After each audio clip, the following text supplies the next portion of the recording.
pemerintah kasih 0,2, emang sampean bayar? Kalau sekali Anda, tadi Anda bilang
kita lanjutkan ya. Kita lanjutkan. Ayo, mohon teman-teman, kita lanjutkan. Kita lanjutkan.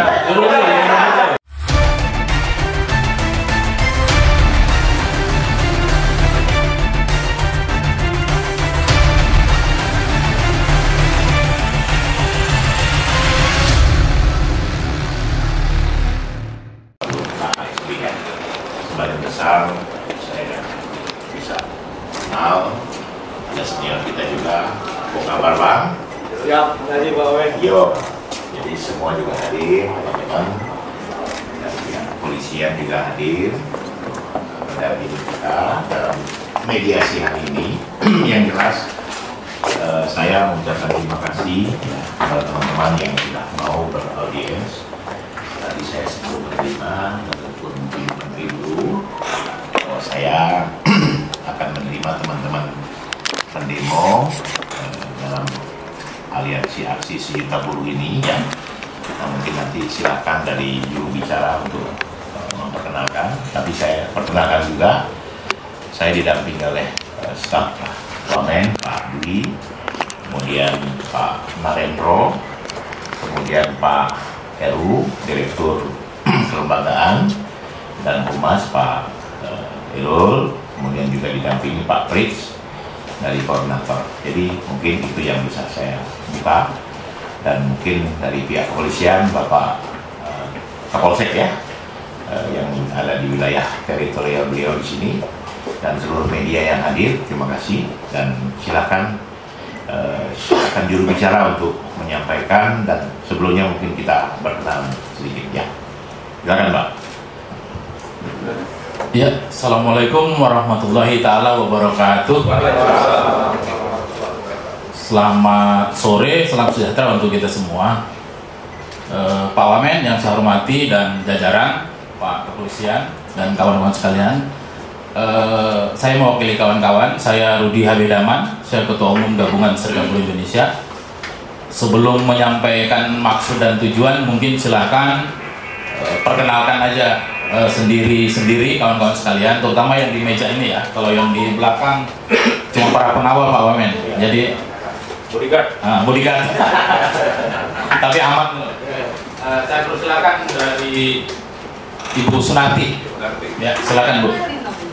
Perkenalkan sendiri. Dari mana, apa dari mana gitu?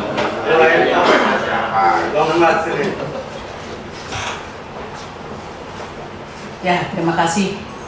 Bismillahirrahmanirrahim. Assalamualaikum warahmatullahi wabarakatuh. Yang saya hormatin Bapak Wamen beserta jajaran, dan yang saya hormati dari kepolisian dan teman-teman media. Nama saya Sunati, saya Ketua Umum SPSI 92. Terima kasih.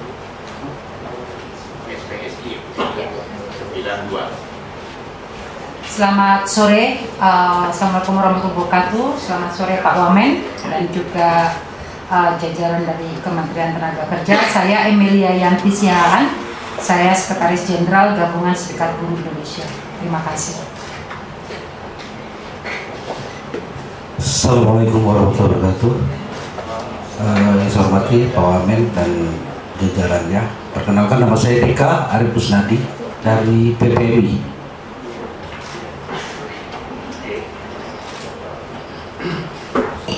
Bismillahirrahmanirrahim. Assalamualaikum warahmatullahi wabarakatuh. Yang angkat.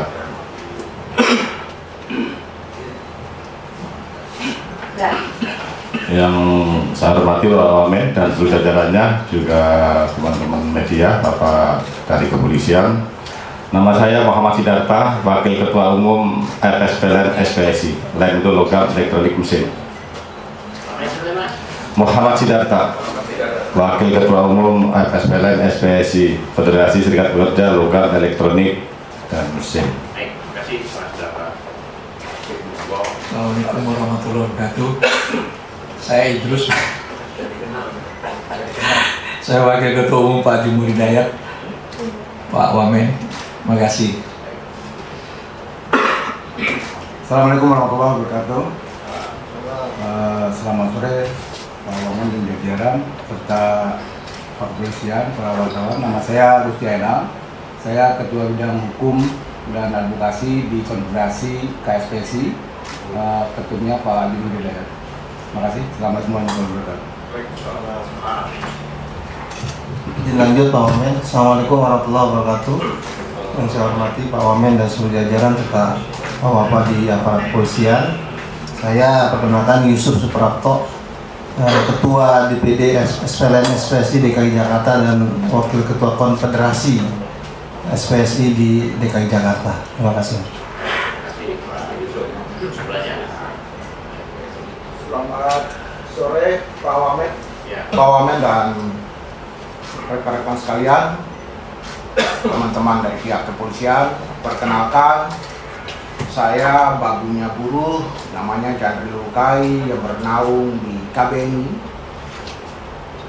tepatnya di SBSI 92 sebagai tim advokasi. Kerja saya hari-hari nongkrong di pengadilan. Oh iya. Ya, nongkrong aja Pak. Coba ya. Makasih. Makasih. Lukai ya. Ya, nih, Lukai. Yang dilukai. Nggak tahu dilukai. Ada lagi? Silakan silakan diserang. Baik, terima kasih. Assalamualaikum warahmatullahi wabarakatuh. Selamat sore, salam sejahtera untuk kita semua. Yang saya hormati Bapak Wamen beserta jajarannya, para petugas keamanan, Bapak Kepolisian, Kapolsek, dan rekan-rekan pegiat buruh se-Indonesia. Izinkan saya memperkenalkan diri, nama saya Ujang Romli. Saya Wakil Ketua daripada Pimpinan Pusat Federasi RTMM atau Rokok, Tembakau, Makanan, Minuman.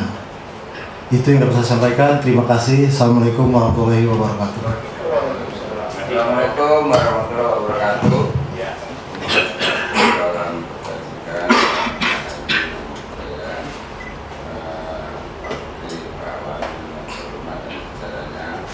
Nama saya Joko Haryono, Ketua Umum Serikat Pekerja Nasional. Terima kasih. Terima kasih Pak Joko. Ada yang mau kenalan lagi nggak? Cukup ya. Silakan juru bicara. Ya, terima kasih Pak Wamen. Pertama, saya kira kita berterima kasih Pak Wamen telah berkenan meluangkan waktunya untuk menerima kawan-kawan sekalian atau kami semua. Kedatangan kami ini udah yang ketiga kali ya Pak. 20 September, 7 November, nah baru sekarang lagi tanggal 14 November. Baru sekarang 15. Maksudnya kemarin. Enggak, kemarin 14 kan benar. Sekarang 15. Tanggal gaji. Nah, ya jadi karena dijanji-janjiin terus Pak Wamen, ya akan ditemuin Bu Menteri lah, inilah gitu ya. Tapi alhamdulillah ini Pak Wamen sudah berkenan menerima kita. Saya langsung saja, nggak perlu panjang lebar pengantar, dan pasti Pak Wamen juga sudah mendapatkan laporan, sudah mendengar di media dan lain sebagainya. Tujuan kami dari Aliansi Aksi Juta Buruh ini, Aliansi Aksi Juta Buruh ini adalah aliansi serikat pekerja, serikat buruh, baik federasi ataupun konfederasi. Ada yang tergabung sekitar 40 serikat pekerja, serikat buruh tingkat nasional dan lokal, Pak. Ya. Tujuannya adalah pertama, kita ingin menyampaikan sekali lagi tuntutan teman-teman itu datang ke sini. Yang pertama adalah tetap menyuarakan tentang tuntutan untuk dicabutnya Omnibus Law Cipta Kerja nomor 6 tahun 2023. Yang kedua juga minta, walaupun masih hangat ini Pak, tentang PP nomor 51 tahun 2023 tentang pengupahan itu juga dicabut, ya. Kenapa harus dicabut? Nanti teman-teman bisa menjelaskan. Intinya kan tidak ada yang berubah dari PP 36 itu. Karena PP 36 udah sejak lama tuh teman-teman juga menolak. Bahkan kita juga sudah mengajukan satu konsep tentang sistem pengupahan. Dan yang kami tahu, katanya pihak kementerian sudah melakukan serap aspirasi, tapi intinya adalah sosialisasi, Pak. Dan kebanyakan ini juga serikat pekerja, serikat buruh di sini tidak ada yang diajak berbicara tentang masalah ini. Yang ketiga, kami semua ini meminta kepada Menteri khususnya atau Menteri Tenaga Kerja, Kementerian Tenaga Kerja itu untuk mengeluarkan aturan diskresi tentang pengupahan tahun 2024 ini yang sesuai dengan aspirasinya buruh, tidak menggunakan PP 51 tahun 2023. Nah, itu Pak Wamen yang menjadi concern tuntutan kita, ya. Saya kira itu saja, ya, yang paling pokok yang mau saya sampaikan.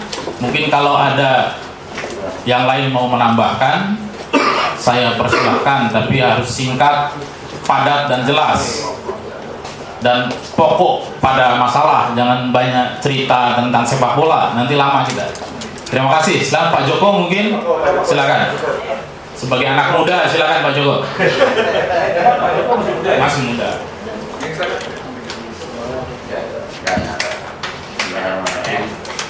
Baik, teman-teman. Jadi begini Pak Menteri, Pak Wamen, ya. Amin. Kalau menterinya nanti 2024. Jangan nomor. Jadi yang melatar belakangnya apa yang disampaikan Mas Rudi tadi adalah tentang adanya rumus sistem terbentuknya upah minimum yang sebetulnya itu mulai muncul dari Permenaker nomor 18 tahun 2022 yang kemudian sekarang dimuat di PP 36 PP 51 tahun 2003 ini. Nah, pada pokoknya itu kami ingin menginginkan bahwa selama kurun waktu hampir 60 tahun, Pak, itu upah minimum itu sudah mengakar, sudah turun-temurun dengan metode cara penghitungannya adalah menilai nutrisi yang kemudian menjadi kalori yang waktu itu diterjemahkan sebesar 3.000 kalori per hari. Maka akhirnya ditugaskan kepada Dewan Pengupahan untuk mencari angka nominalnya supaya bisa memenuhi kalori 3.000 kalori per hari untuk buruh bisa bekerja secara wajar. Maka waktu itu tahun 95 sampai 96 itu memakai kerangka dasar KFM. Nah, KFM itu juga seperti indeks harga konsumen, ya polanya adalah untuk mengawasi kenaikan-kenaikan dari barang tadi sehingga dinominalkan menjadi penyesuaian. Nah setelah 96 itu sampai 2006 itu namanya dirubah, namanya KHM, kebutuhan hidup minimum. Itu pun sama, itu adalah indeks harga konsumen, tapi cara menghitung nutrisi yang menjadi kalori tadi untuk bisa menghidupi minimum para pekerja yang akan dikerjakan. Nah setelah tahun 2006 maka dirubah lagi namanya KHL.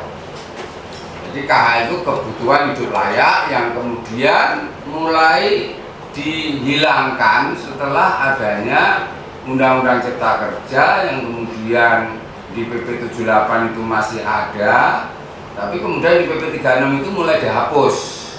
Jadi logika untuk upah minimum sudah tidak menggunakan parameter kebutuhan hidup layak sebagaimana amanat konstitusi bahwa pekerja harus dijaga kebutuhan hidup layaknya sehingga dapat mendapatkan penghasilan yang layak supaya dapat hidup layak. Nah kelayakan itu sudah dirumuskan bertahun-tahun Pak.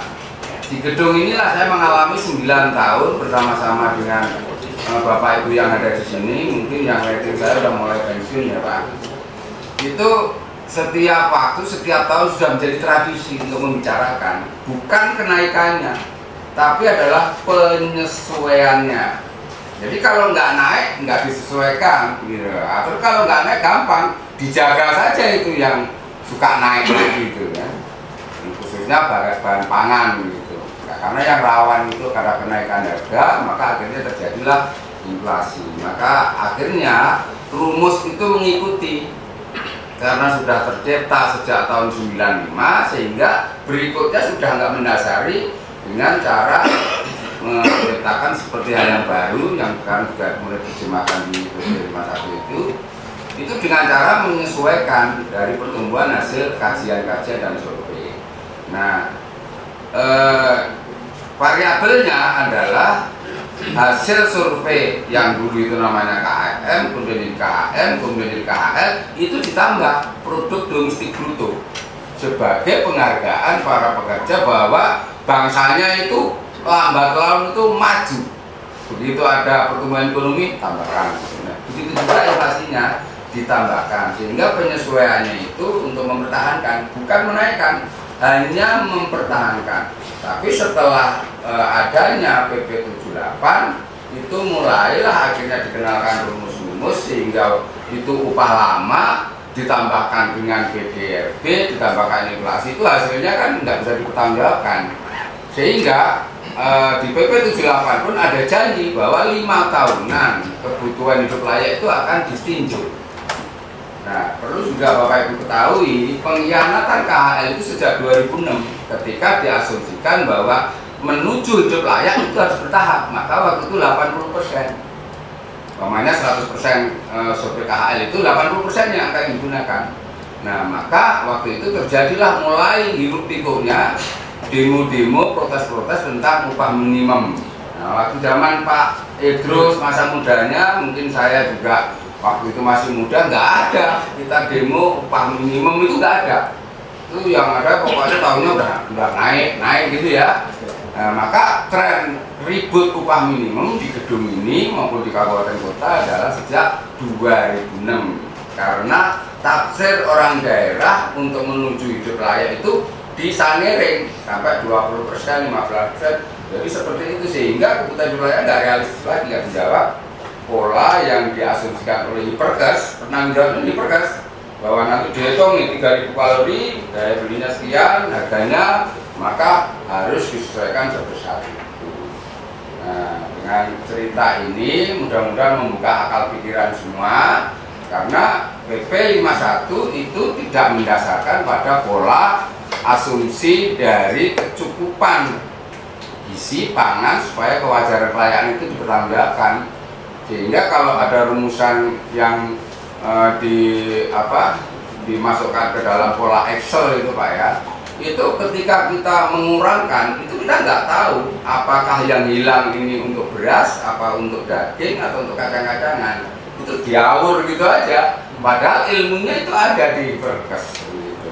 Maka kami minta supaya dikembalikan, bahkan tuntutannya itu kan kita yang kemarin kita sajikan adalah PDB dibagi jumlah penduduk itu kemudian dikali 12 tambah inflasi. Itulah sejatinya penghasilan terendah bangsa kita. Untuk apa? Untuk menjamin PDB berikutnya. Ketika itu di bawah, maka karena agregat PDB itu adalah konsumsi rumah tangga, itu juga menghasilkan pajak, kemudian belanja negara juga pajaknya, dan industri itu juga kami semua yang ngisi. Dari mulai pegawai negeri, TNI, swasta ini semuanya diterjemahkan sebagai pelaku industri. Sampai selisih ekspor impor di perusahaan-perusahaan kita ini semua yang menghasilkan devisa-devisa itu. Maka kami akhirnya merasa diasingkan ketika muncul faktor alfa yang pengalinya itu 0,1 dan sampai 30. Artinya kan kami nggak dipandang sebagai orang yang berjasa di dalam ruang-ruang perpajakan yang konsumsi rumah tangga, kemudian spending mandatorinya belanja negara, adanya investasi, kemudian juga ada hubungan kerja, industrial, kemudian juga selisih ekspor impor itu semuanya akhirnya kita seperti ditiadakan. Maka kami juga khawatir jadinya dengan pola ini, maka disparitas yang tadinya mau disesuaikan itu justru akan semakin jauh. Kerenggangan ini kan awalnya dari pola tata niaga harga yang tidak terkontrol oleh dalam sistem logistik pemerintah, sehingga harga di antara pasar-pasar kecamatan saja sudah beda.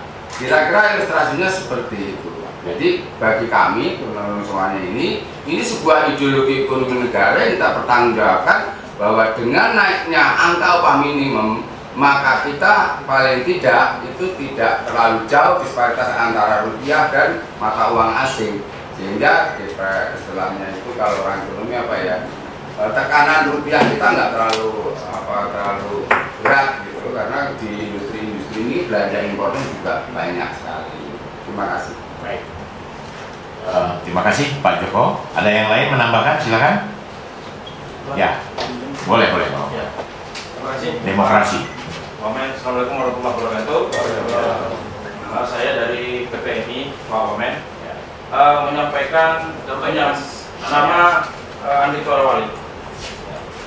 Menyambung dari apa yang telah disampaikan sebelumnya oleh rekan-rekan, bahwa persoalan yang kami sadari terkait dengan PP 51 adalah persoalan tidak konkretnya hal-hal yang diatur di dalam dan tidak melibatkannya orang-orang yang memang benar-benar harus diatur.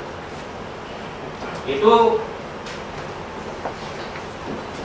sesuai dengan pernyataan daripada Pak Menteri sendiri yang menyatakan bahwa berdasarkan teori-teori yang ada, maka PP 51 itu dapat dipertanggungjawabkan. Nah, ini yang menyakitkan rekan-rekan buruh, karena ternyata teori itu tidak sesuai dengan apa yang ada di lapangan. Lalu dilegitimasi bahwa itu adalah merupakan aspirasi daripada rekan-rekan buruh, Pak Wamen. Jadi ASB siap untuk melakukan komunikasi by data tentang aturan-aturan yang ada, termasuk soal-soal teknis yang sebenarnya sudah disiapkan sebelumnya, namun draft itu tidak digubris.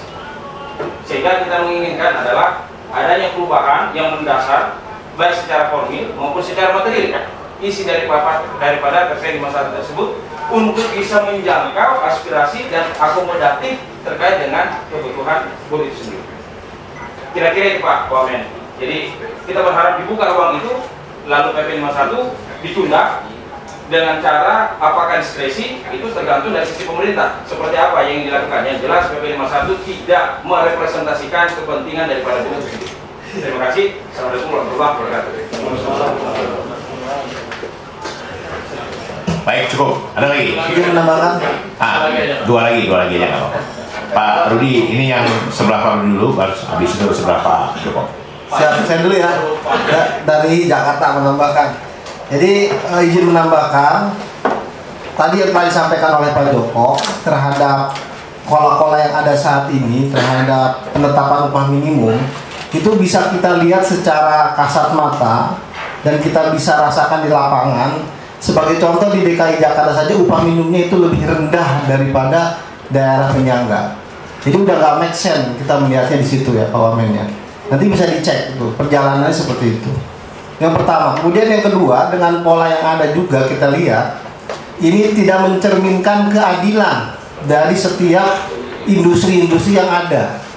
Bahwasannya industri yang ada itu mereka mencerminkan kemampuan untuk memberikan upah kepada pekerjanya. Sementara kalau dipukul rata seperti itu rasanya nggak fair, tidak adil juga. Di Jakarta misalkan kita yang tadinya punya upah sektoral hari ini hilang. Nah ini hukum keadilannya sudah tidak ada.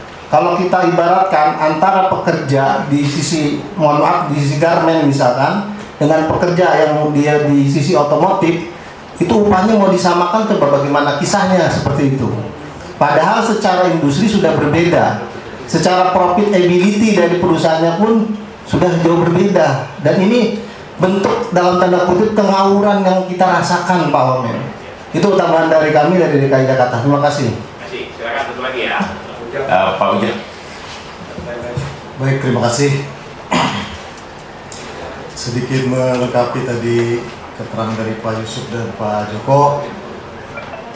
Jadi benar disampaikan itu Pak Wamen terkait PP 78 ke PP 36 sekarang PP 51 memang ada yang hilang. Mungkin dari sektor unggulan itu menjadi sekarang nggak ada, sektoral industri juga nggak ada. Yang mana pembedaan itu sebenarnya kan dilihat dari value added yang terjadi, pertambahan nilai dari barang bahan baku menjadi barang jadi.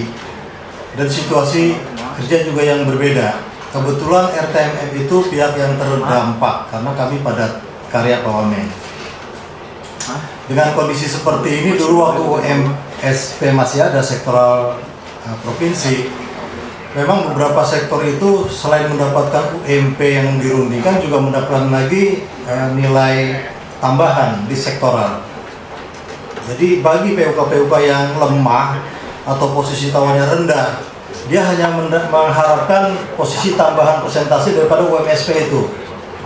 Namun per hari ini dengan diterapkannya PP 36 maupun PP 51 yang disampaikan banyak kalangan pemerintah bahwa itu hanya menjadi jaring pengaman untuk siapa?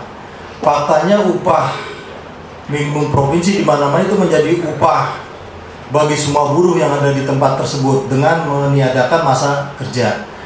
Artinya yang harusnya hanya untuk pekerja lajang dan kurang dari 1 tahun, tapi faktanya bagi pekerja yang sudah punya cucu juga gajinya masih UMP. Memang terjadi pemerataan saat ini, pemerataan ketidakberdayaan atau kemiskinan terhadap kaum pekerja, khususnya di wilayah-wilayah pekerja padat karya. Harapan kami tentu jika memang masih bisa dirubah dengan regulasi yang baik, kami akan menerima dengan sangat baik. Namun jika memang tidak bisa dirubah, tentu kami semua akan melakukan perubahan dengan jalan yang kami pilih. Terima kasih. Selamat sore. Assalamualaikum.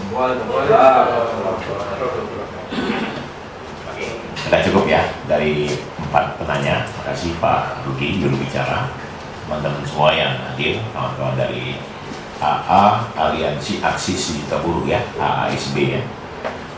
Semua yang disampaikan tadi sudah bisa dengar, dan memang secara teknis ada direktorat yang menanganinya, yaitu direktur PAI yang Jamsos ya.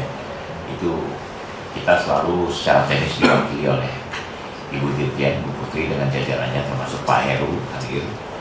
Nah, dalam perjalanannya memang hampir setahun 4 bulan ini saya di kementerian. Salah satu yang menjadi isu menarik itu pasti tiap akhir tahun itu UMP. Dulu zaman saya mahasiswa nggak ada UMP, itu benar. UMR, tapi nggak jadi isu dari Pak Jokowi. Nah, justru sekarang ini di akhir tahun selalu UMP mulai bergejolak, apalagi tahun politik sekarang kan, jadi komoditi juga UMP ini kan. Ya bagi saya sebagai penanggung jawab di sini, sebagai wakil menteri, tentunya merespon dengan positif apa langkah-langkah yang dilakukan teman-teman. Ya. Tentunya dengan harapan tetap dengan cara yang santun, elok, artinya tidak anarkis lah utamanya.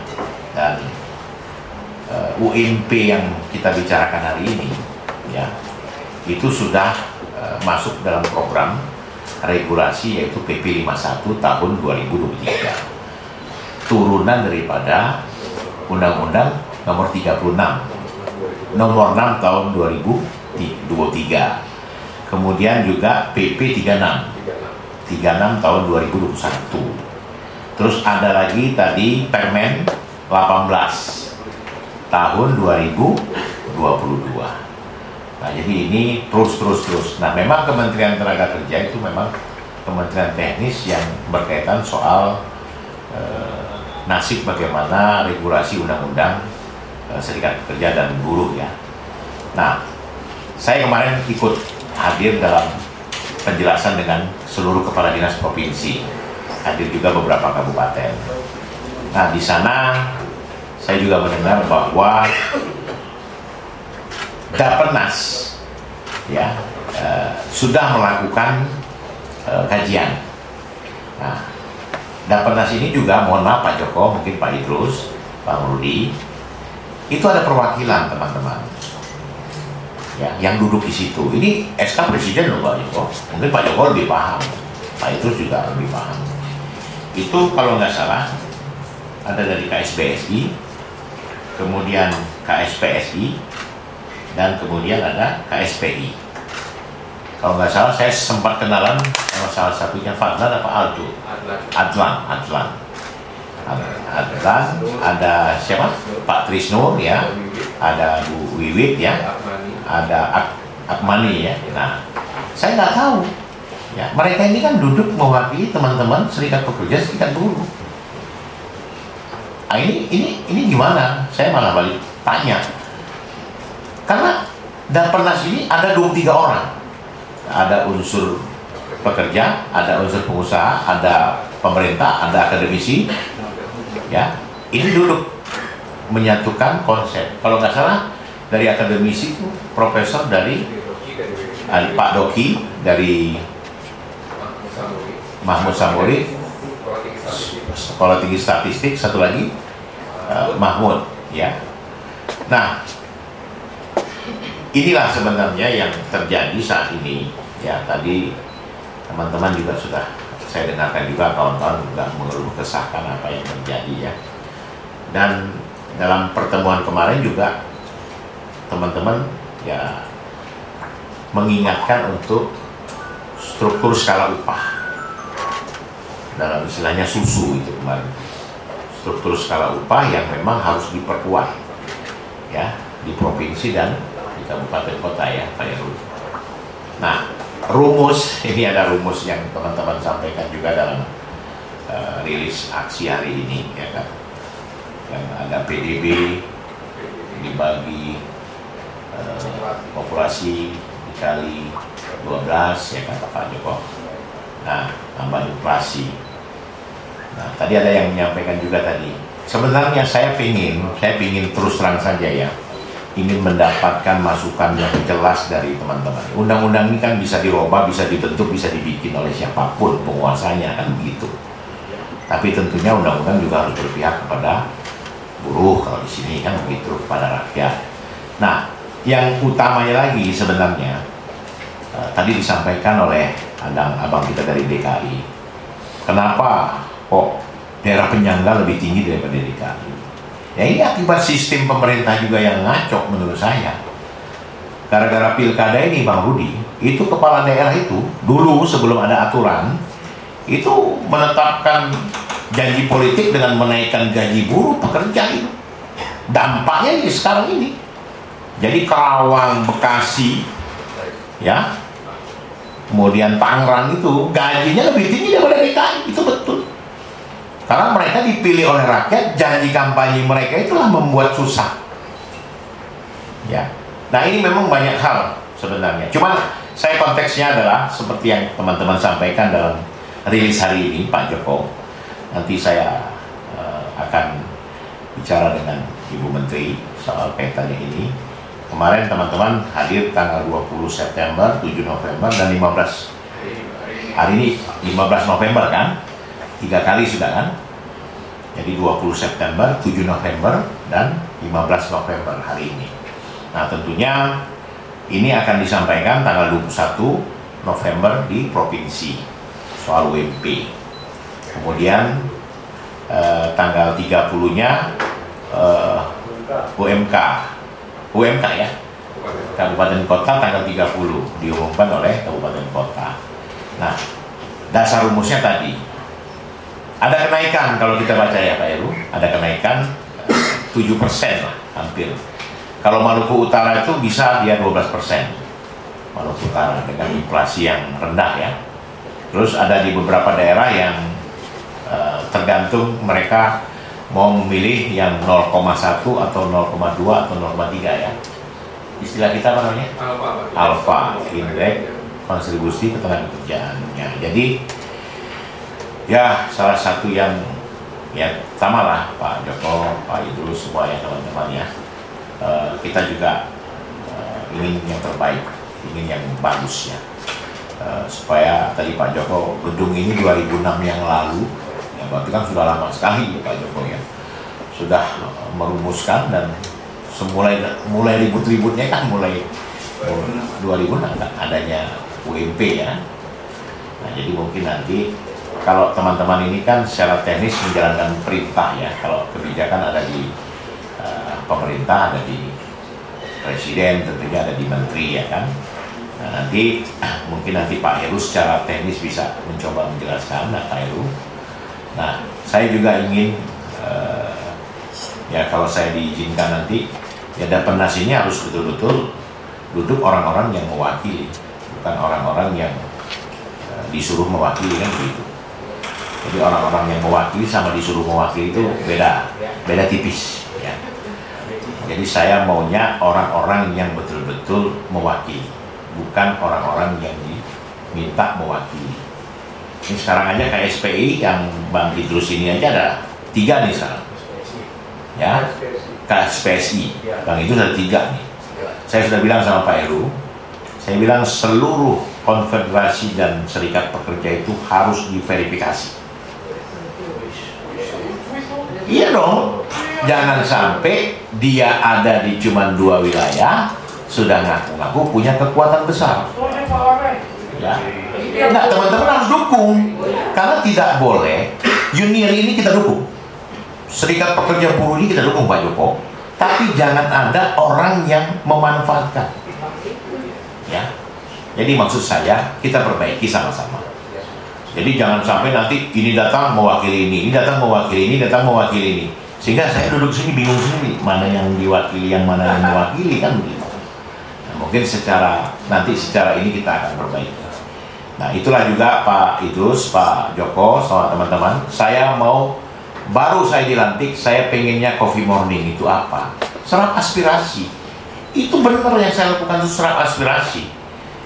Cuman terus terang saja dalam menjalankannya juga, walaupun saya lihat dalam pengamatan saya yang hadir juga kadang-kadang beda-beda faksi, bagi saya tidak masalah. Yang penting satu tujuan Pak, Bapak Ibu membela kepentingan buruh dan pekerja, itu aja. Di sini teman-teman bergerak untuk kepentingan organisasinya dan membela kepentingan buruh pekerja, saya setuju. Tinggal kita menata ini, memperbaiki. Mungkin secara teknis Pak Heru bisa menjelaskan, sehingga nanti apa yang menjadi tuntutan teman-teman hari ini bisa kita sampaikan di Ibu Menteri. Silakan Pak Heru. Izin Pak Wamen, ya, sebelum kami menyinggung keterwakilan, ya. Saya setuju kalau itu diverifikasi. Waktu saat di LKS kemarin juga saya berteriak, sejak kapan LKS dipakai Dewan Pengupahan itu oleh konfederasi? Padahal aturannya itu federasi, di seluruh kota, kabupaten, provinsi itu federasi. Harusnya di nasional juga ada federasi. Ini persekongkolan siapa kemarin-kemarin kan gitu. Saya kasih kalian supaya ke depan nanti setelah 2004 tidak ada konfederasi yang duduk di sini, tapi federasi. Yang izin Pak Wamen sebelum ke Pak Heru lagi, saya mau sedikit meralat tadi soal angka 7% tadi ya. Tadi kan Pak Wamen menyampaikan kira-kira kenaikan 7% itu nggak sampai segitu Pak. Inflasi cuma 2 Pak. Sementara PE-nya aja sudah ditawar 30% aja. Kalau PE-nya sekarang rata-rata 5 Pak.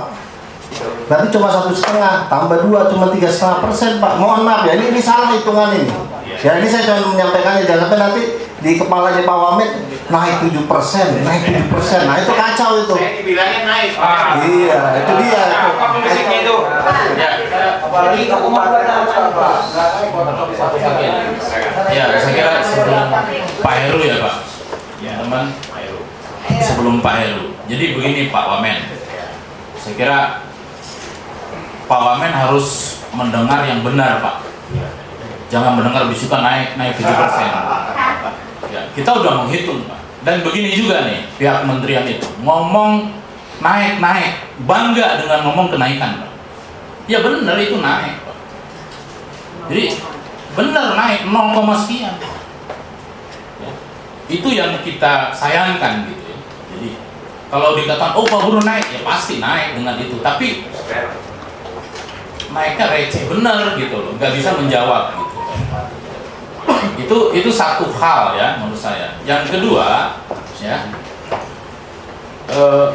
pihak kementerian ini terutama menurut saya itu hanya berani ketemu mendengarkan pendapat dengan yang sudah setuju dengan pihak pemerintah. Ya, itu perlu dicatat yang udah jinak. Ya.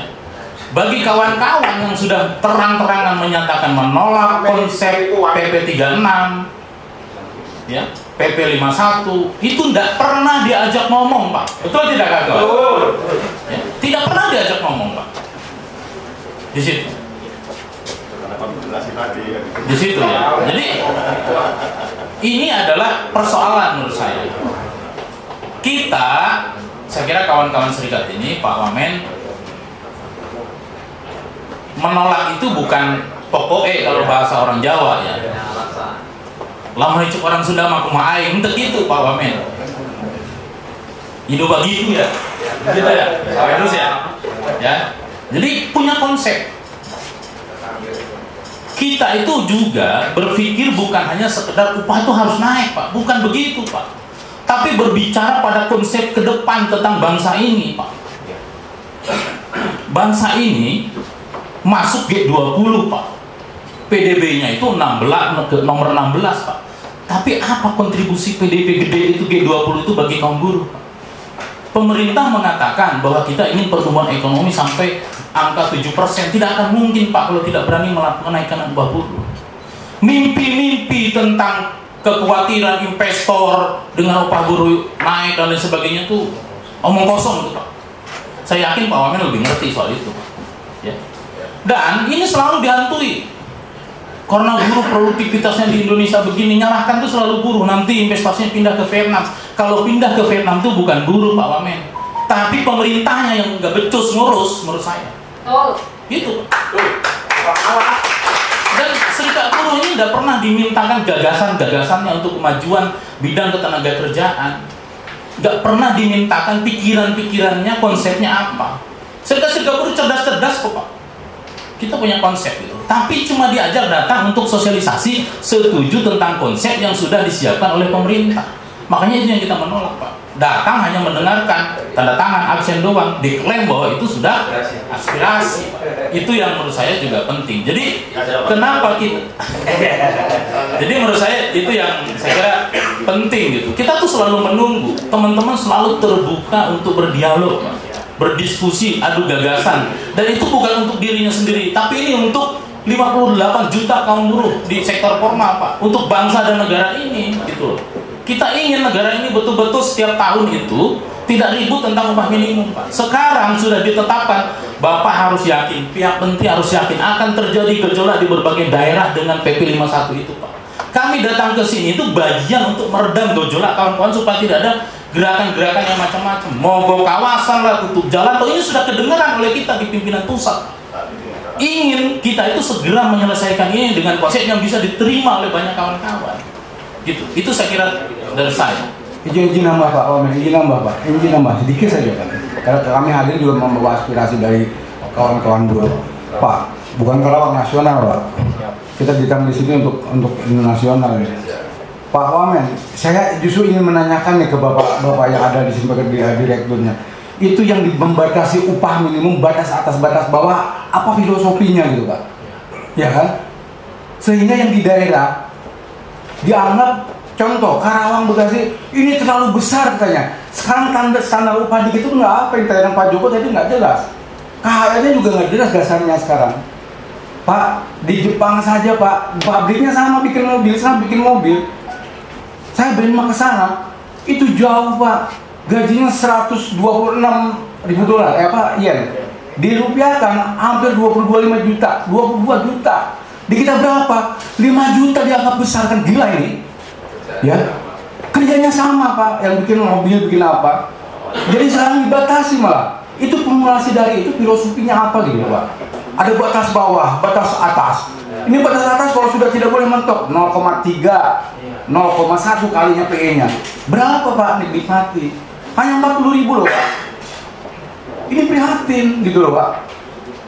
Bangsa ini bukannya disejahterakan oleh negara, malah dimiskinkan, gila ini Pak. Terus terang aja. Rumus ini yang bikin gila ini kalau menurut saya. Saya filosofi saya cek gitu ya, saya analisa gitu. Saya juga orang hukum Pak, ngerti lah gitu ya bagaimana saya menganalisa itu. Ini nggak beres Pak, formulasi nggak beres Pak. Makasih. Baik Pak. Saya Pak Afriansyah. Ya, silakan. Kapan panggil Wamen? Lainnya kasih permen aja ke kita kok. Tren ya, tren. Jadi Bang Afriansyah, sebenarnya kita naik upah itu berapa? Kalau 0,2, bilang 0,2 jangan 7, tip-tip itu. Oke. Anda ini dari pihak pengusaha atau dari pihak pemerintah? Oke. Jangan-jangan Anda mewakili pengusaha. Sebenarnya masalah upah itu urusannya pengusaha dengan buruhnya. Betul. Kenapa pemerintah kasih 0,2? Emang sampean bayar? Tolong sekali Anda. Tadi Anda bilang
kita lanjutkan ya. Kita lanjutkan. Ayo, mohon teman-teman, kita lanjutkan. Kita lanjutkan.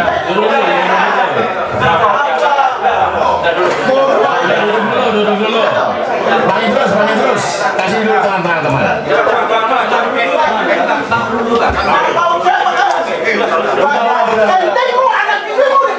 Udah, sekarang begini.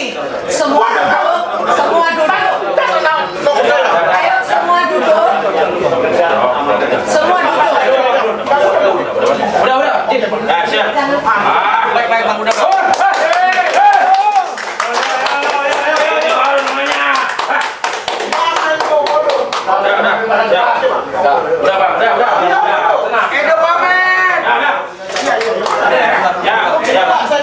Ayo teman-teman duduk semua, teman-teman saya minta semua duduk. Semua. Di DPR aja paling meja. Jangan motor. Kalau pemerintah wajar dikritik. Sudah. Kebijakan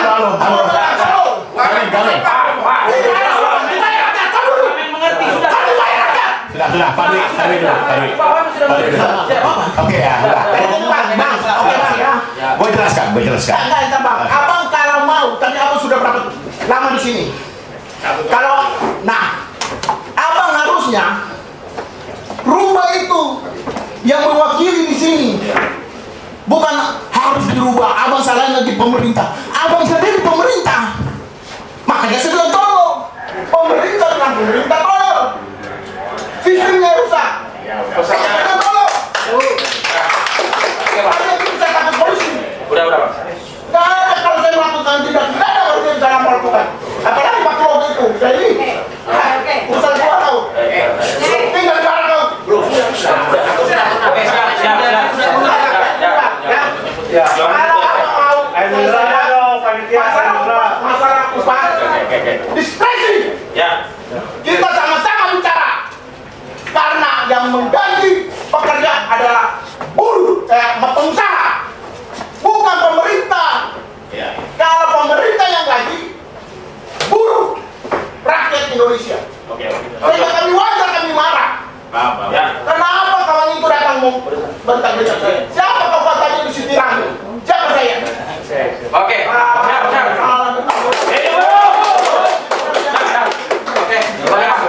Siap. Lanjut. Udah.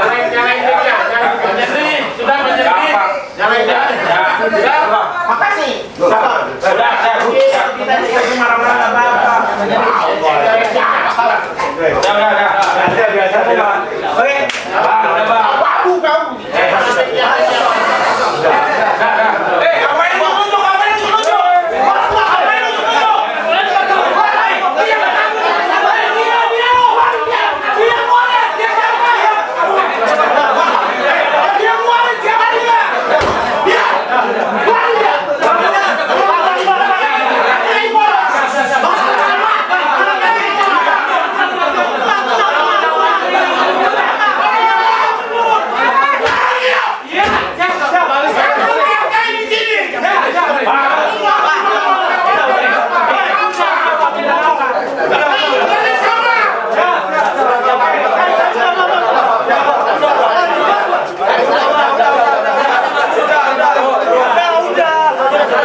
Security mohon keluar. Sini tidak ada penjahat, semua orang baik, ya. Di sini tidak ada orang jahat. Di sini semua teman-teman menyampaikan aspirasi. Silakan keluar, silakan. Ya, silakan. Ya, silakan. Yang lain duduk. Udah tenang aja. Ya, duduk. Ya. Sebenarnya, kalian mau gue sampaikan ya.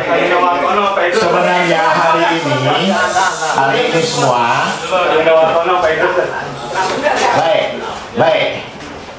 baik. Aku kau maki-maki nggak masalah. Bagi aku itu merupakan tugas tanggung jawab aku sebagai orang yang dipercaya. Jadi ketika kalian menyampaikan aku tolong karena aku tidak pernah terlibat dalam rapat ini. Hari ini aku terpaksa menerima kalian. Karena kenapa? Kalian menyalurkan aspirasi, diminta direktur, kalian nggak mau terima. Sementara aku tidak mengikuti proses. rapat-rapat dengan Bappenas, ya aku selalu cerita sama Heru. Yang terlibat itu PHI, dirjennya Pak Heru. Ya, ketika aku menyampaikan tadi, itu memang kenaikan 2023. Kenaikan 2024, aku belum tahu nilainya berapa, tapi informasinya ada kenaikan. Aku sampaikanlah kenaikan sekitar 5-7%. Itu kenaikan 2023. Mohon maaf Pak Wamen, ada air mineral hasilnya. Kasih minum. Kemudian, baik, ya. Tadi aku sebenarnya demi Allah, demi Tuhan, aku nggak mau terima kalian, karena aku tidak menguasai. Sampai aku bilang sama Pak Heru, sama staf aku, daripada ribut, aku tidak menguasai materi. Aku memang bobrok, memang tolol, karena tugasku hanya wakil menteri, bukan menteri. Kalau aku menteri, beda mungkin perlakuan aku dengan aku ini anak jalanan, bos. Belain kalian itu, Bu, sebelum kalian kencing lurus, gue udah belain kalian. Mulai tahun 90 gue udah belain kalian, ya. Kasus buruh Marsina nih, sama berdua sama kawan ini, Sidoarjo. Aku turun ke sana. Aku tahu penderitaan teman-teman, ya. Kawan-kawan menuntut hak itu wajar, ya. Ketika UU CK, aku belum masuk di sini, UU CK ada. Kalau aku menterinya mungkin beda, ya kan? Lahir Omnibus Law, gue juga belum ada di sini. Kenapa aku ditempatkan di sini oleh Jokowi? Berpikirlah kalian sendiri seperti apa. Jadi begitulah. Ketika ada yang mengatakan saya tolol, saya tidak tersinggung, tapi orang-orang dekat saya pasti tersinggung. Jadi minta maaf saya, ya.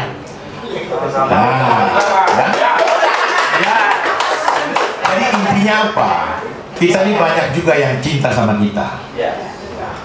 Kau juga ada pencinta, aku juga ada pencinta yang siap mati untuk aku. Tadi, iya, kita ini semua ya bersaudara, ketemu baik-baik untuk menyelesaikan apa yang menjadi tuntutan teman-teman. Gue juga sedih, bos. Kalian bergerak di lapangan itu panas-panas, teriak-teriak. Apa selama ini negara ini harus begitu? Apa selama ini negara ini harus lakukan setiap ada kenaikan demo? Ada kenaikan demo, apa begitu? Tidak mungkin. Kita berpikir bagaimana positif ke depan, ya kan? Bagaimana pemerintahan ke depan ini bisa menjadi bukan berpihak kepada pemerintah, kepada pengusaha, kepada buruh, tapi berada di tengah-tengah. Ya, makanya serap aspirasi Bappenas itu dilakukan kemarin antara pengusaha dengan buruh yang diwakili oleh teman-teman tadi. Ya ini nggak tahu lah serikat pekerjanya mewakili betul-betul teman-teman atau tidak. Ya, nah yang jelas keadaan sudah terjadi. PP 51 sudah keluar. Bapak Ibu mau ketahui bahwa PP 51 ini pun banyak yang bertanya sama gua nggak terlibat secara teknis. Aku takut salah ngomong.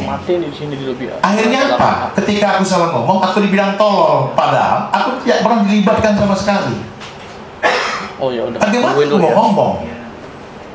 Kalau kalian bilang kau makan gaji buta, aku tidak makan gaji buta. Aku kerja. Hari ini aku kerja. Tugas menerima kalian, mendengarkan aspirasi kalian, mendengarkan cacian kalian, mendengarkan apa unek-unek kalian. Aku terima. Ya. Tapi sama sekali aku nggak dilibatkan dalam rapat-rapat. Perlu diketahui. Ini gue sampaikan akhirnya. Yang seharusnya nggak perlu gue sampaikan. Aku inginnya kalian demo damai dan tuntutan bisa tersalur dengan baik. Tahu nggak Bapak Ibu semua? Saya sebelum menerima kalian, saya izin Ibu Menteri dulu. Saking hormatnya saya dengan Ibu Menteri saya. Ibu Menteri mengatakan dengan senang hati Pak Wamen mewakili saya. Seharusnya Ibu Menteri yang menerima. Tapi orang yang bertanggung jawab di sini, ya, jangan dianggap makan gaji buta, jangan dianggap kalian di demo di depan sana nanti itu suruh pejabat tuh makan gaji buta. Insya Allah saya enggak. Tapi memang ada keterbatasan, ada memang hal-hal yang terbatas dari saya. Yang namanya wakil menteri tahu sendiri, ya kan? Nah jadi saya harap aspirasi ini saya terima dengan baik, dan yang jelas saya mengaku bahwa saya belum berhasil memperjuangkan apa yang teman-teman inginkan secara pribadi tentunya.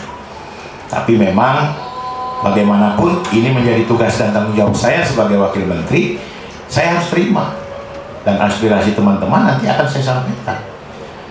Ya. Biar seperti apa ke depan, biar sistem ketenagakerjaan kita ini lebih baik, lebih sempurna, mendekati lebih sempurna ketimbang sekarang. Teman-teman kan selalu setiap tahun aksi kenaikan upah apa. Betul apa yang disampaikan tadi oleh kawan-kawan tadi, libatkan kami Pak, karena kami tahu alfa tengah, alfa atas, alfa bawah itu gue juga ngerti. Gue ini teknik sipil yang belajar sigma dan alfa tadi, gue juga nggak ngerti kenapa diambil alfa tengah, nggak tahu. Makanya gue bilang suruh Heru yang ngomong. Ya, Heru yang ngomong tuh. Ya, karena Heru secara teknis tahu. Ya, alfa, beta, sigma dulu kita kan belajar matematika juga. Kenapa diambil yang tengah 0,1, 0,2, 0,3? Tadi Heru baru cerita. Kan harusnya dalam kenaikan itu ada simulasi yang harus dilakukan. Contoh, ambil sampling kabupaten mana di daerah mana. Ya. Di situ kan ketahuan berapa naiknya. Nah, tadi memang saya nggak nanya. Karena memang perhitungan saya berpikir sama seperti tahun 2023. Rupanya hitungannya ini adalah untuk 2024. Kenaikan 2023, betul yang saya sampaikan. Saya berpikirnya 5, sampai dengan 7%. Ternyata setelah Heru bisik, baru saya enggak. Cuman 4 minimum ya, sampai dengan 5%. Tentu yang dianggap teman-teman pekerja serikat sangat jauh dari takaran. Jadi begitu Pak. Jadi saya minta maaf ya. Jadi Cina ini semua, saya mau salut lah saya, teman-teman ini mau betul-betul berjuang membela kepentingan ya. Artinya tidak main-main, dan saya pun tentunya tidak main-main juga membela kepentingan asal teman-teman. Yang jelas satu hal ya, teman-teman perlu ketahui bahwa kebijakan-kebijakan kita ini kan tidak lepas dari kepentingan nasional. Nah, jadi tinggal bagaimana ya kita membawa semua kepentingan ini dengan baik ya. Jadi saya berharap ke depan ya, tentunya di 2024 pemerintahan ini lebih baik, dan tentunya saya juga, teman-teman juga tidak mau lagi saya lihat teman-teman serikat itu berada di jalanan lagi. Amin. Iya, karena bagaimanapun berat ya. Yang penting satu hal, teman-teman juga harus bersepakat, dan insya Allah ke depan kita bisa lebih baik lagi. Oke? Nah, sekarang saya minta Pak Heru menjelaskan, karena beliau yang mengikuti. Awak ini apalah bos, ya kan? Cuman kalian maksa juga, kami maunya ketemu Wamen ya sudah. Kangen Pak kita. Iya, satu kangen. Nah, terus itu kemudian ya kalian maki-maki pula gua kan. Iya Wamen ini kan. Nah ini. Pak Wamen sebelum Pak Heru, supaya ada clear kenapa terjadi seperti ini. Terima kasih. Sebenarnya tadi saya sudah sampaikan, saya mau puasa ngomong, tapi harus terpaksa. Kenapa teman-teman sampai marah seperti ini Pak? Bahwa hari ini yang menjadi korban Pak Wamen. Tanggal 20 itu saya ketemu Pak Heru dan yang lain-lain. Saya menyampaikan konsep agar kita bisa dipertemukan dengan Bu Menteri. Ini masih ingat saya. Jadi di kuping saya masih terngiang-ngiang, saya nggak tahu. Dan tanggal 7 kami juga datang lagi sampai hari ini, tapi tidak ada jawaban. Harusnya tanggal 7 itu dibilang dari sini akan dipertemukan Pak Wamen atau Bu Menteri, tapi sampai hari ini kami datang ke sini juga tidak ada jawaban. Inilah sebenarnya puncak dari teman-teman kemarahan. Ini sebenarnya saya nggak tahu tersumbatnya di mana. Apakah kami ini serikat yang memang tidak dikehendaki oleh pemerintah atau penguasa ini? Ini yang kondisinya terjadi. Ini bukan hanya hari ini Pak Wamen. Ini seringkali, dan saya ini juga masih muda lah kan gitu. Saya selain Bang Idrus dan Pak Joko, saya yang promuda juga kan gitu. Maka dari itu yang tadi Pak Wamen sampaikan bahwa verifikasi itu penting. Jangan dianggap karena tertua itu tidak perlu diverifikasi. Tapi ini kesalahan dari kementerian juga gitu. Jadi saya katakan ini kesalahan. Berulang kali kalau kita ngomong keras seolah-olah kita nggak suka. Pasti besok lagi tidak pernah diundang, tidak pernah cawe-cawe lah istilahnya.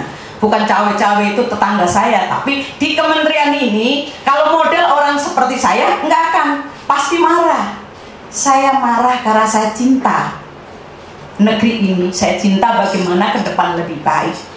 Sebenarnya itu bukan persoalan marah karena apa. Kemarahan ini juga dipicu dari pemerintah sendiri, khususnya di Kementerian Tenaga Kerja, tidak mempedulikan apa aspirasi dari Aliansi Aksi Cipta Buruh. Sampai hari ini, detik ini tidak ada jawaban yang pasti untuk kami. Jadi tolong bahwa kawan-kawan yang tadi marah itu karena sudah tersumbat saluran aspirasi sampai hari ini, tidak juga kawan-kawan dari kementerian ini tidak mempedulikan. Itu Pak Wamen. Ini sebenarnya. Jangan sabotase lah, kalau saya ngomong pasti dimatikan. Jadi ini namanya mengundang kemarahan. Kan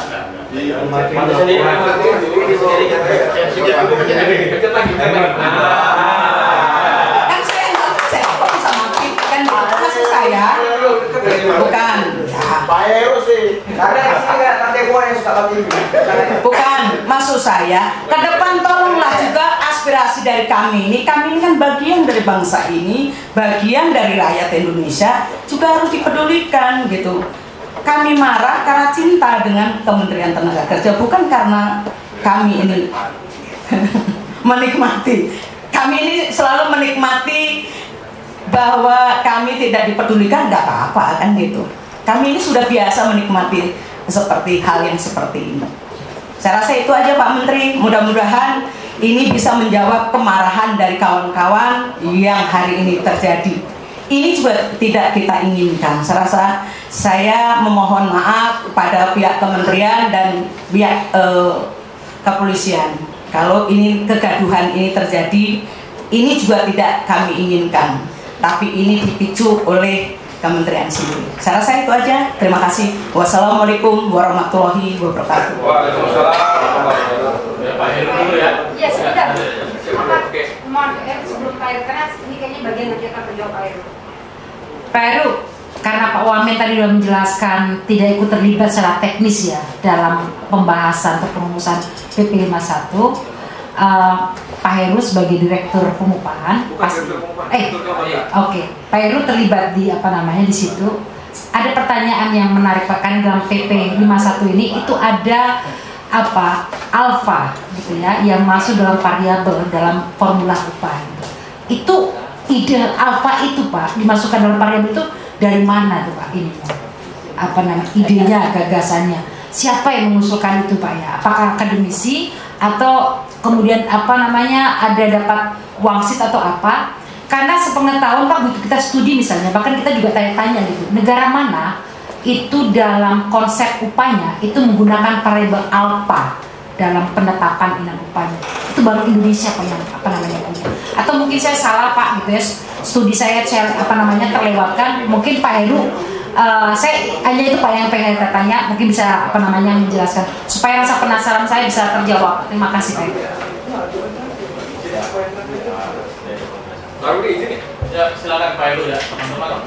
Oke, yang saya hormati Pak Wamen, Pak Staf Khusus Wamen, Pak Rendro, teman-teman, ada Pak Rudi di sini selaku ketua untuk yang menyampaikan pesan tadi sudah lengkap. Ada Mbak Narti, sahabat saya lama sebenarnya. Ada Mbak Emilia yang sering kali ketemu dengan saya, Pak Deka, Pak Sidarta, teman LKS Tripnas periode tahun sebelumnya, saya sebutin satu-satu. Ada Pak Idrus, anggota LKS Tripnas juga, ex LKS Tripnas. Ada Pak Zainal, Mas Zainal apa kabar? Ada Mas Yusuf, terakhir ketemu kapan Mas Yusuf? 6 bulan yang lalu. Ada Mas Sandra, ada Mas Lukai, sahabat saya tadi, kecipratan tadi bro, gua ada tahunnya kecipratan dikit, di sini kan. Ada Mas Joko, anggota LKS Tripnas juga, mungkin di 2013. Ada Mas Pak Heru disebutnya LKS zaman dulu. Iya, tapi pernah mengenyam di LKS Tripnas. Ada Mas Ujang Romli, sahabat saya yang saya lagi perjuangkan industri rokok, tembakau, makanan, minumanmu. Sampai hari ini kita menolak RPP Kesehatan. Ingat itu Pak. Ini perjuangan dari Kementerian Tenaga Kerja untuk industri rokok dan tembakau, di mana RPP Kesehatan pasal 23, pasal 51-nya kemarin kita sudah bahas di dalam LKS Tripnas bahwa itu supaya mengadop dari PP 109. Kembali kepada pengupahan sebelum saya akan menjawab Bu Emil ya. Intinya dalam PP 51 ini kita memang sudah melakukan serap aspirasi. Sebenarnya undangan juga terbuka lebar sebenarnya ya. Undangan terbuka lebar itu ada di 18 provinsi. Cuman ketika serap aspirasi di 18 provinsi ini, ketika kita sudah sebar, itu kan layernya, pengumuman flyer-flyernya itu kan ada di beberapa media sosial kita. Ada di Instagram kita, ada di Facebook kita, dan ada di Twitter. Nah teman-teman, Bapak dan Ibu, dari hasil serap aspirasi tentunya itulah yang diramu di dalam PP 51 tahun 2023. Intinya dari PP 51 tahun 2023 yang harus kita benar-benar cermati bahwa dalam PP 51 ini kita tidak lagi mengenal penangguhan ya Bapak Ibu. Dulu kita masih mengenal penangguhan, sekarang dalam PP 51 tidak mengenal penangguhan. Intinya upah sudah minimum, masa ditangguhkan gitu kan. Inilah logika berpikir pada saat itu kita berjalan, jangan sampai ada penangguhan lagi dari PP 51. Terus Bapak Ibu, kalau tidak hadir PP 51, kita akan kembali kepada PP 36. Ini kan sebenarnya Bapak Ibu, amanat merubah upah minimum atau formula ini kan amanatnya ada di pasal 88 di Undang-Undang Nomor 06 tahun 2023. Sebagaimana kita ketahui bersama, Bapak Ibu tuh di undang-undang kaitannya dengan Cipta Kerja sudah dilakukan juga uji materi yang diajukan oleh teman-teman sekalian. Mungkin Mas Luka juga salah satu kuasa hukumnya teman-teman untuk yang uji materi, tapi dalam putusan Mahkamah Konstitusi kan tetap menguatkan kami, Pak. Nah, dari situlah kita dalam waktu beberapa bulan ini meramu kaitannya dengan PP 51 tahun 2023. Dari PP 51 tahun 2023 ada hal-hal yang menarik. Di situ dulu nggak pernah menetapkan bahwa karyawan yang masa kerjanya kurang dari 1 tahun. Nah, di sini sekarang dilabel yang karyawan kurang dari masa 1 tahun bisa menerima lebih dari upah minimum provinsi. Dulu aturan PP 36 nggak ada. Tidak ada itu untuk hal tersebut ya. Lanjut, kalau kita lihat teman-teman yang duduk di dalam Dewan Pengupahan Provinsi dan Kabupaten Kota, kita kasih peranan lebih banyak. Kasih peranan lebih banyak itu antara lain melakukan monitoring terhadap pelaksanaan struktur dan skala upah. Nah ini kan sebagai jawabannya Mas Janal dan Mas Yusuf. Ketika kita dulu mengenal upah minimum sektoral, di dalam Undang-Undang Nomor 06 kita tidak ada lagi yang kaitannya upah minimum sektoral. Makanya teman-teman Dewan Pengupahan Provinsi, Kabupaten, Kota nanti melakukan monitoring dan evaluasi. Ini ada di pasal 35-nya, Pak. Pasal 35 dari PP nomor 51 tahun 2023. Nah, ini teman-teman nanti kan ada teman-teman serikat pekerja serikat buruh itu yang menjadi anggota Dewan Pengupahan Kabupaten, Kota dan Dewan Pengupahan Provinsi.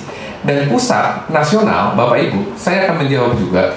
Ini ditugaskan Depenas itu jangan sibuk pada saat penetapan upah minimum provinsi.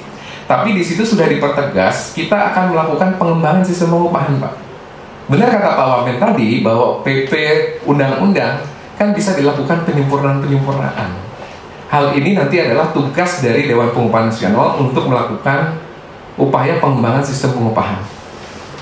Bapak dan Ibu yang perlu dicatat, dari dulu zamannya Pak Joko di LKS Tripnas, dari Pak Idrus di LKS Tripnas, Mas Darba di LKS Tripnas, sebenarnya kita sudah berkali-kali upah minimum provinsi, kabupaten, kota itu diperuntukkan untuk masa kerja kurang dari 1 tahun. Kalau yang lebih dari 1 tahun kan udah menerapkan struktur dan skala upah. Nah ini yang sebenarnya yang kita plototin.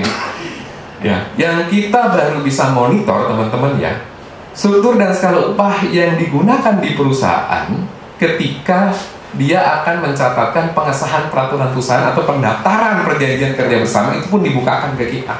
Ini Pak, di kita ada penerapan struktur dan skala upah dengan anjak analisa jabatan dengan beberapa variabel yang digunakan Pak. Nah ini nanti teman-teman Dewan Pengupahan Provinsi dan Kabupaten akan melakukan pengamatan, akan melakukan monitoring dan evaluasi. Tentunya sanksi-sanksi yang akan diterapkan tetap akan ditindaklanjuti oleh pegawai pengawas ketenagakerjaan. Karena pegawai pengawas ketenagakerjaan itu ada di provinsi, ada korwil-korwilnya di beberapa kabupaten kota.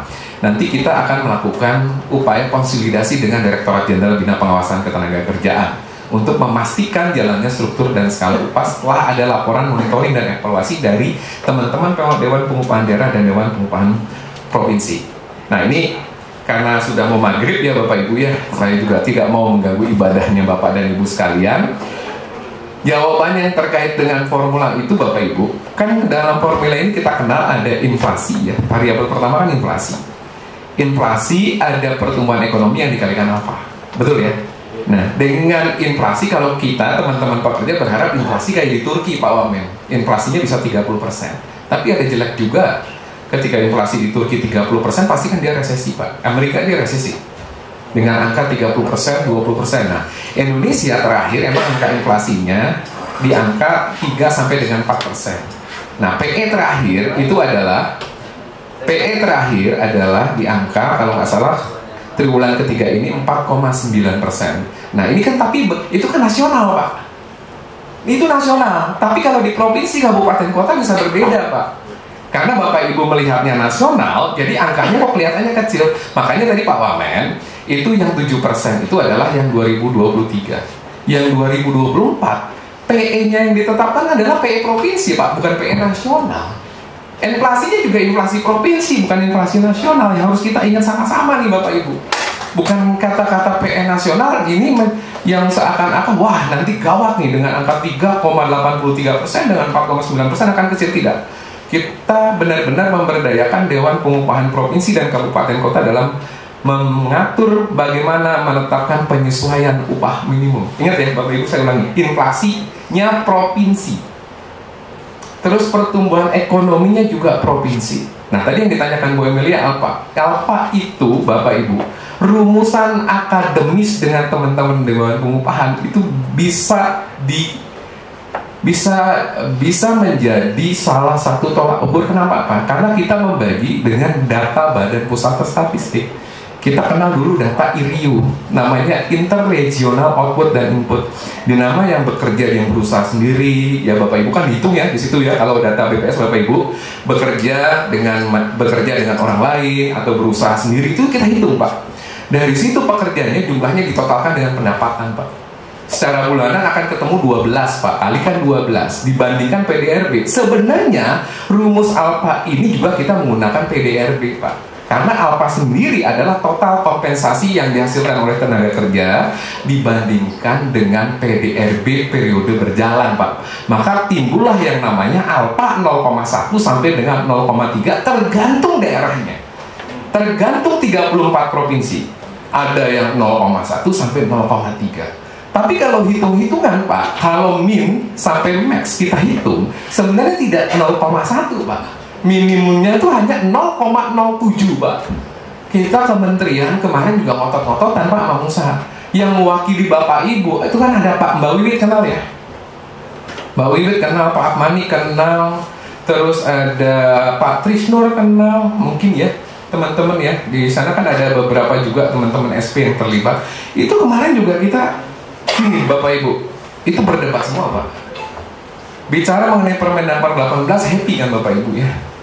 Permenaker 18 itu hitungannya hampir sama Pak dengan PP 51. Rumusnya yang digunakan. Rumus yang digunakan hampir sama dengan Permenaker 18 tahun 2022.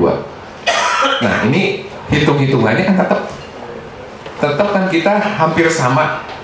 Intinya Bapak Ibu, Permenaker 18 itu kenapa kita tidak rubah lagi dalam permen? Karena kewenangannya dalam undang-undang jelas kok. PP tidak boleh permen. Waktu itu kan diskresi kita Pak, Permenaker 18. Tapi Permenaker 18 kan pernah digugat juga Pak ke Mahkamah Agung, ingat ya. Tapi saya untungnya teman-teman itu membantu kita Pak dalam membuatkan bahan kita untuk kita beracara di Mahkamah Agung, sehingga teman-teman Apindo kan kalah Pak ya. Dulu kan bayarnya mahal juga kali pengacaranya. Kita kan berjibaku, itulah keringat kita Pak. Keringat kita dibayar oleh Bapak Ibu untuk benar-benar supaya permen itu jangan sampai dikalahkan. Berhasillah Permenaker 18. Karena legasinya Permenaker 18 bagus, masuklah ke dalam PP 51. Nah, ini kan yang dipertanyakan teman-teman, apa kan kontribusi ke tenaga kerjaan Pak? Kan sudah kita hitung tadi dari interregional output dan input. Kalau inflasi kan tidak ada pengalinya Pak. Inflasi itu kan harga mati Pak, fixed komponen. Kalau dulu dalam bahasa ekonomi kita sebutnya variabel tetap. Variabel tetapnya adalah inflasi. Inflasinya mana? Inflasi provinsi. P PE-nya yang dikalikan alfa. Kalau inflasi ini kan untuk menjaga daya beli pekerja. Nah, untuk pertumbuhan ekonomi itu kan ada sumbangsi teman-teman para pekerja buruh untuk kenaikan pertumbuhan ekonomi yang tercipta di Indonesia. Maka disitulah 0,1, 0,3. Karena tidak semuanya pertumbuhan ekonomi provinsi itu disumbang oleh teman-teman pekerja. Nah, ini kan ada beberapa variabel lain yang mendukung pertumbuhan ekonomi di Indonesia. Nah, strateginya tadi di 8 bapak yang terakhir itu tadi, bahwa buruh tidak penghasil agregat dari keseluruhan GDP. Sakit hati, Pak. Kan saya sebagian, Mas. Sebagian disumbangkan untuk pertumbuhan ekonomi. Sebagian loh, Mas. Tidak kita keseluruhan. Kita sebagian, Mas. Kita anggapnya itu keseluruhan. Ada hitung-hitungannya tersendiri, Mas. Jadi kan gini, kalau hitung-hitungan tersendiri terhadap perciptaan pertumbuhan ekonomi kan kita tidak bisa bicara langsung parsial. Tapi pertumbuhan ekonomi itu tercipta karena apa saja? Karena dari aspek yang namanya fisik dan non fisik juga bermain di situ, Pak. Makanya tetap itu kita menganggapnya adalah tetap itu ada sumbangsi dari teman-teman pekerja terhadap pertumbuhan ekonomi. Itu yang bisa saya sementara jawab, Bapak dan Ibu. Pak Heru, yuk. Saya lagi Pak Heru. Jadi gini Pak Heru, kita ini kan mau menciptakan hubungan industrial yang harmonis, demokrasi, dan Pancasila. Ada yang benar tadi. Nah, masalah pengupahan itu, tadi kan, maaf, sekarang saya panggil Pak Wamen karena sudah terbuka, dipancing dulu kan. Jadi gini, sudah jelas sistem-sistem pengupahan ini pemerintah yang pasang badan terhadap pengusaha karena tidak sesuai dengan konstitusi. Konstitusi adalah membayar upah yang layak, mendapat kehidupan yang layak. Pemerintah membuat upah minimum, nama juga minimum, udah pasti paling minim. Nah, tadi Pak Mas Heru contoh di Irak, di Iran. Kenapa kita tidak ikut Turki? Kenapa kita tidak ikut Jepang? Singapura. Biar berkeadilan, karena undang-undang kita itu duplikat dari Jepang, sehingga ada sebagian saham itu diberikan kepada buruh di akhir tahun. Nah, jangan pemerintah menentukan besar upah, bikin aja jaringan sekian, dia harus bayar, dan bikin sektoral kayak kawan kami itu tadi. Karena gini Pak, jangan adu domba kami dengan pengusaha, sehingga di garmen ribut karena upahnya naik besar ternyata. Di Astra bayarnya yang rendah, itu otomatis. Nah, untuk menciptakan ini, saya tawarkan, ayo kita duduk bersama-sama, kita buat yang baik, sehingga tidak ada lagi adu domba. Rubah sistem itu, nggak ada lagi berantem-berantem kita. Kalau mau serius, yang saya curiga, info dari Pak Mahfud bahwa ya pasar bisa dibeli. Nah, saya khawatir ini ada yang dibeli, sehingga semuanya arahnya ke pengusaha, buruhnya yang tertindas. Pak Heru tahu gaji naik berapa rupiah, kebutuhan hidup itu naik berapa, minus BBM aja tiap 1 tahun naik berapa kali, 100, 200, naik 1000 lagi. Yang naik cuma berapa? 300 perak kok kalau dihitung. Lah BBM naik aja udah hilang itu Pak. Sehingga upah itu bukan ada kenaikan, tapi degradasi dia. Ini yang kita harus bahas bersama Pak. Jadi jangan Bapak hitung rumus-rumus Pak.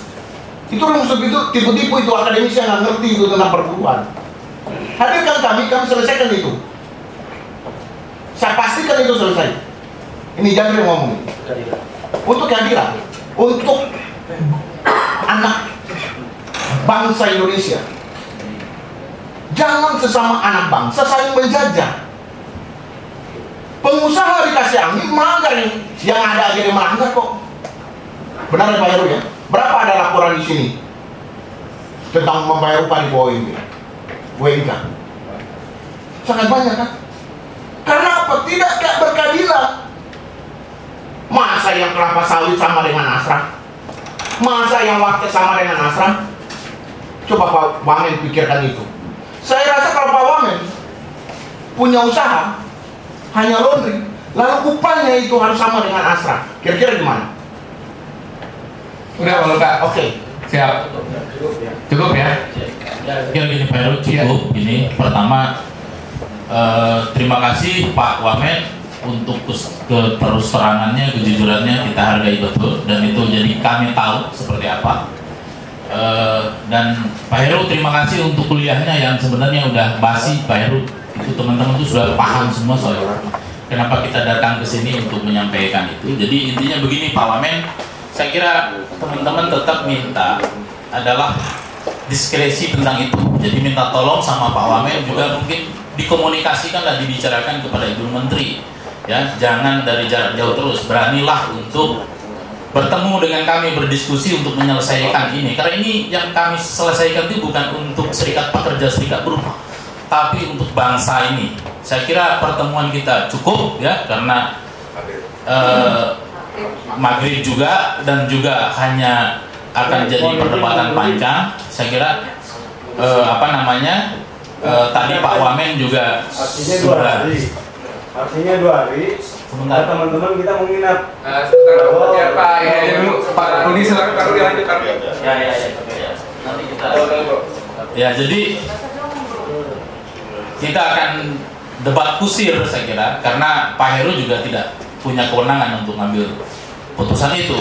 Termasuk tadi Pak Wamen juga sudah menjelaskan. Saya kira terima kasih banget Pak Wamen. Jadi kita tahu, dan saya kira kejujuran itu penting bagi kita sehingga kita tahu. Dan saya kira pesan teman-teman tadi saya ulangi, mungkin Pak Wamen bisa sampaikan ke Ibu Menteri ya, tuntutan kawan-kawan itu adalah segera dikeluarkan diskresi untuk menyelesaikan tentang ribut-ribut tentang masalah upah itu. Kita nggak mau supaya banyak ribut di daerah, kita harus ada tindakan-tindakan yang konkret saya kira. Dan ya isi diskresinya tadi kan sudah disampaikan juga, Pak Joko sudah menyampaikan. Ini sederhana aja Pak. Kita mengusulkan menghitung upah minimum itu jangan pakai rumus yang rumit Pak. Silakan studi ke Inggris deh, ke negara manapun gak ada rumus yang kayak di Indonesia rumit, buruh tuh gak ngerti. Maka kita menyampaikan satu rumus yang simple Pak tadi, yang tadi Pak Wamen sudah jelaskan, karena itu sudah kita sampaikan. Pak Rendro juga pas aksi 7 kan datang ya Bung ya, jadi sudah disampaikan. Jadi itu sederhana Pak. Dan itu jelas kontribusinya kepada bangsa ini akan terjadi Pak. Akan terjadi penguatan di seluruh sektor industri, akan terjadi pada pertumbuhan ekonomi yang baik. Dan disitulah negara hadir. Karena disparitas kita ketika menggunakan PDB itu akan terjadi penghilangan mulai disparitas itu. Sekarang bayangkan Pak, di satu pulau, di satu provinsi saja, di Jawa Barat misalkan, di satu sisi ada yang 5,2 juta, ada di satu sisi di bawah dia hanya 1,8. Ini udah nggak benar sama sekali Pak. Ya, itu saya kira yang perlu saya sampaikan. Jadi cukup saya kira, dan perlu saya sampaikan ke Pak Wamen. Teman-teman yang di bawah nunggu Pak. Jadi teman-teman sudah memutuskan katanya tidak akan pulang sebelum ada putusan diskresi dari Bu Menteri. Jadi minta tolong sama Pak Wamen untuk disampaikan ya. Itu saja saya kira dari kita, cukup ya kawan-kawan. Terima kasih Pak Wamen dan semuanya. Billahi taufiq wal hidayah. Assalamualaikum warahmatullahi wabarakatuh.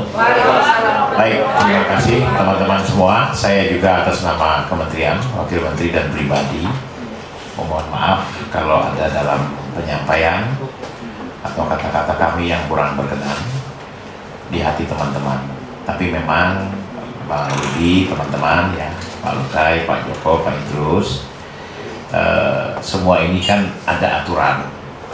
Saya sih tidak melarang untuk teman-teman berdemo sampai kapanpun, sampai tuntutan selesaikah atau sampai kapankah. Cuman negara ini kan ada aturan mainnya. Menurut saya, kalau memang sudah jamnya, saya berharap teman-teman, kawan-kawan istirahat dulu. Mungkin besok silahkan kembali lagi. Ini saran saya, karena saya juga nggak bisa memaksakan. Karena ini saran sebagai orang yang tentunya memikirkan bagaimana teman-teman baiknya. Dan yang utama lagi, diskresi yang disampaikan oleh teman-teman kawan-kawan melalui Bang Rudi tadi akan saya sampaikan dengan Ibu, ya Pak Joko.